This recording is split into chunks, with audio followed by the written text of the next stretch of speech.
Hi there. In this video, I'm going to be looking at influences on human resource management, but specifically focusing on the economic, technological, and social influences. So let's start with economic. Now, the demand for labour is determined by the demand for goods and services within the economy. Okay, so the more things that people want and need, then the more labour is then required to produce that. If labour shortages develop during periods of economic growth, so there's not enough people to meet the demand for how many jobs there are, employers can compete by offering employees higher wages. Okay, unions have a stronger bargaining power. They can demand significant wage increases, which, however, may then put upward pressure on costs and prices, then creating inflation. Okay. During downturns in the economic cycle, when there's then less demanded for goods and services, there'll be less demand for labour, so businesses are then forced to reduce the size of their workforce, and employees tend to lose their bargaining power, and you know, the idea of you just take what you can get really comes into play here. We've got something called structural change here as well now.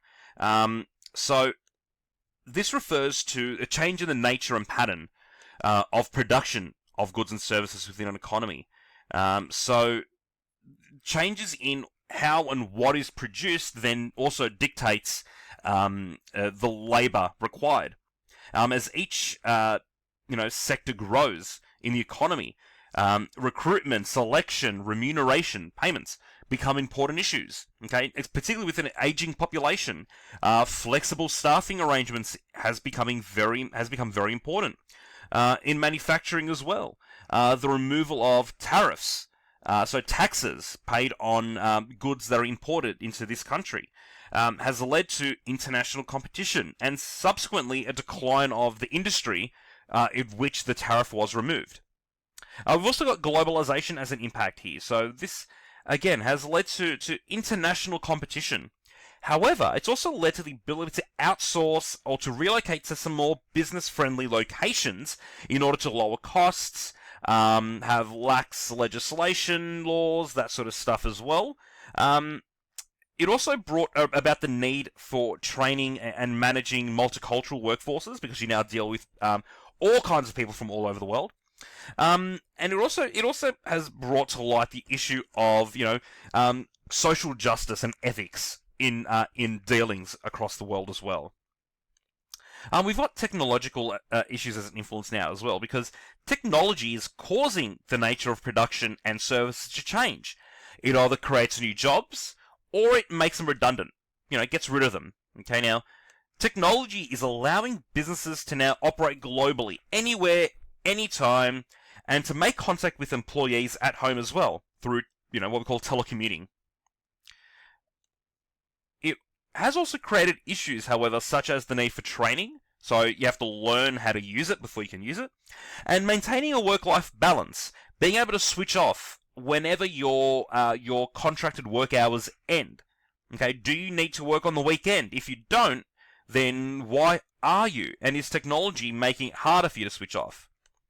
And finally, we've got social aspect as an influence on HR management. Okay, now, over the last 2 decades, there's been a dramatic growth in part-time casual work. Okay, work patterns are changing. Okay, and commentators refer to this as labour fragmentation. We've got the issues now of career flexibility and job mobility. They've increased. Okay, less than half of full-time employees have worked for their current employer for more than 5 years. People are moving around more. They're changing jobs a lot more often. The most mobile employees are aged between 20 and 24. They're Australian-born. They speak English, and they're generally in retail and hospitality. The least likely to be mobile are older, don't have English as their first language, don't have the ability to change jobs due to a lack of skill, perhaps, as well. Okay, and a lot of people actually just leave full-time work because they've learned skills at their full-time job, and then they throw it all away and say, let's now become an independent contractor and a consultant, and now go to other businesses and tell them how to operate. We've also got a rising female participation rate. Okay, more women are now entering the workforce and participating. Okay, and the influence of females on the workforce is reflected in those increased calls for a better work-life balance. Okay, and has led to recent improvements in parental and carers leave conditions as well. We've also got the aging of the workforce. Okay, we are getting older, so what are we doing to either keep people in the workforce or entice them back as well?